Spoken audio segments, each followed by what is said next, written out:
I want to start with the story of John. John is a young teacher at Chambogo University in Uganda. He lives in the capital Kampala. He told me last year the following story. I have my family in the northern part, and every 2 weeks I visit them. I bring them clothes, I bring them money, I bring them food. And every 2 weeks they ask for more. After quite some years, I completely got fed up with it. So I decided not to go anymore for 6 months. But after 4 months I thought, oh, yeah, I have to go and I have to look. And I went to the northern of Uganda. And what did I see?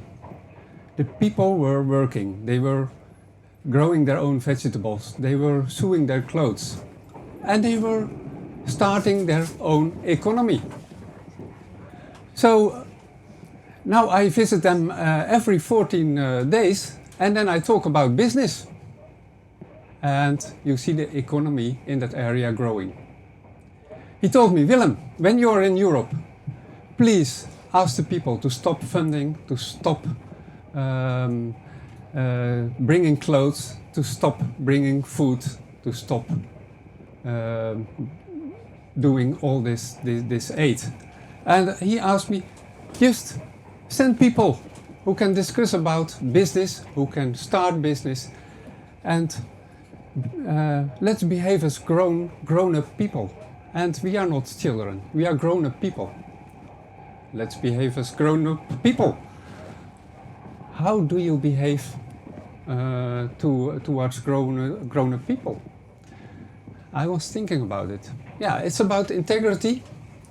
It's about giving the right examples. It's also about working on an equal base with respect for each other.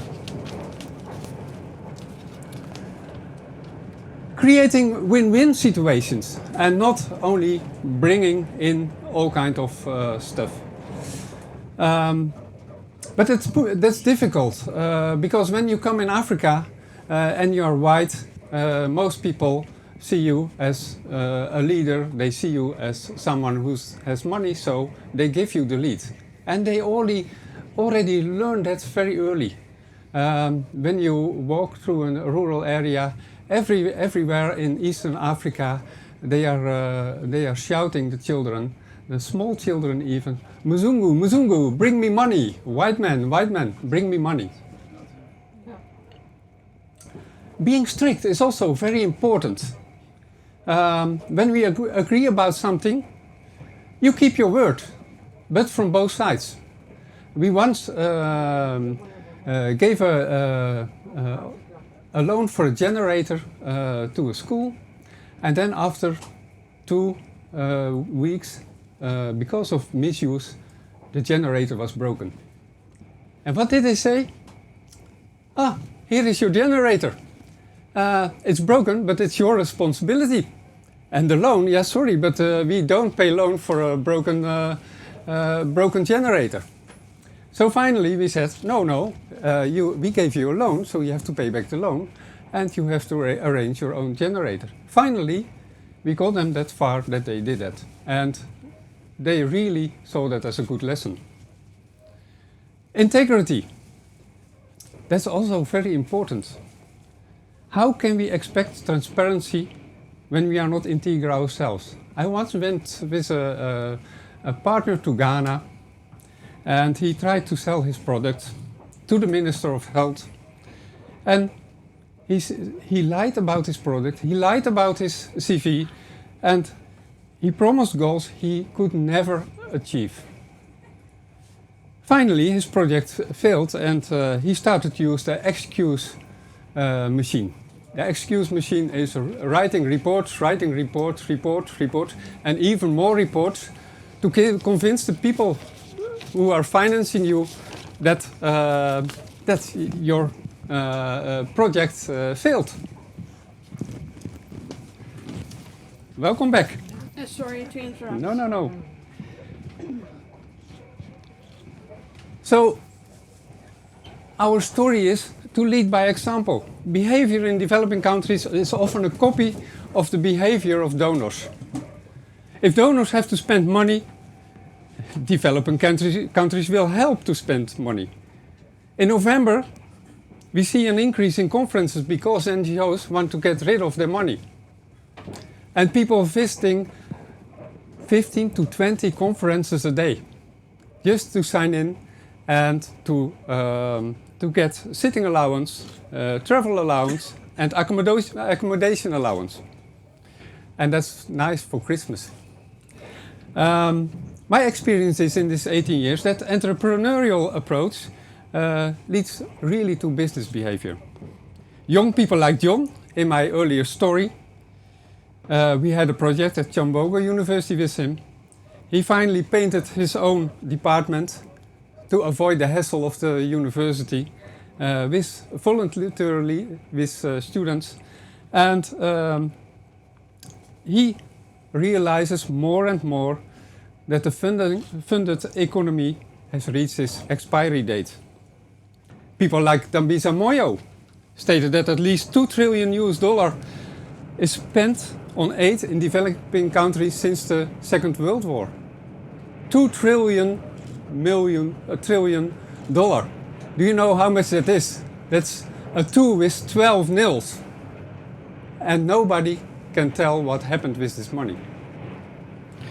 But there are also positive sides, because I'm still surviving 18 years.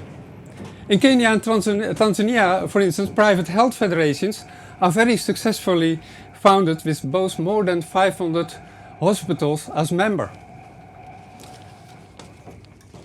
They are advising schools and their governments and making healthcare profitable and using NGOs as business partners. Let us have a look at the Millennium Development Goals to be achieved in 2015. Yes, a lot is going on. Really, a lot is going on. And there are lots of positive activities around the Millennium Goals. But there is still hunger and poverty. There is no universal primary education. There is still gender inequality. There is still a high rate of child mortality, and there's still poor maternal health. Malaria and HIV are still widespread diseases, and I still see funding organizations or NGOs avoiding partnerships because it can threaten their own existence. That are the Millennium Goals. 2015, we have to reach them. But what after 2015? We still have to fight to achieve these goals. But it's time for a new approach. And the former speaker already talked about it. But I call it the Millennium Business Goals for 2020. They do not replace these Millennium Development Goals, because these Millennium Development Goals are have to be reached. I formulated 7 goals, and I shortly go through it. Goal 1. We have to change, or the people themselves, they have to change the mindset from short-term thinking to long-term planning. Cultural and they think, why should I bother about tomorrow and not when I have food today? So once I asked for a 1-year budget to a company, and they gave me a piece of newspaper with some calculations. But now, 7 years later, the same company has a 5-year plan with annual reports and is fully accountable. The second goal is to invest instead of donate.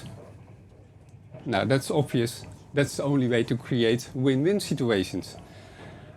The third goal is to invest in practical knowledge. There are a high number of people with PhDs, with MBAs and so on, living in Africa, sitting behind a desk. And what we try to approach is a more practical approach, learn them how they achieve the goal with the knowledge they have. Goal 4 is also very easy. Agree about targets. to be reached by all parties, not only your target towards your investor, but also the target of the local party.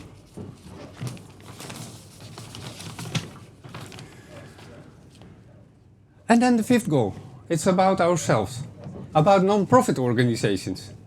They have to grow more entrepreneurial, but there's a big problem, because the employees of these organizations, they don't have the competences to do this. But it is hopeful to see Dutch non-profit organizations trying to change.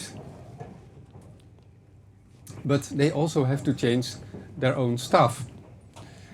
When non-profit organizations have to be more entrepreneurial, business companies, commercial companies, have to shift to a more social way of doing business. And you see quite some companies already doing this through delivering more services, not shifting boxes to Africa, but also helping them with education and helping them with maintenance. Then the last goal is to stimulate product chain development. Product chain development, in the past we said, okay, give them fish. But we say, no, learn them fishing. But it goes further, not learning them only fishing, but also learn them to produce fish products. And let them learn to market their fishing products to the outer world. My conclusion is that it's all about sustainability. That's the lifeline through this whole story. Sustainability, that's also the one of the capitals of our name as a company. Our company is not Medeprof, but it's Medeprof S, and that means Sustainable Medical Education for Professionals. Only with creating sustainability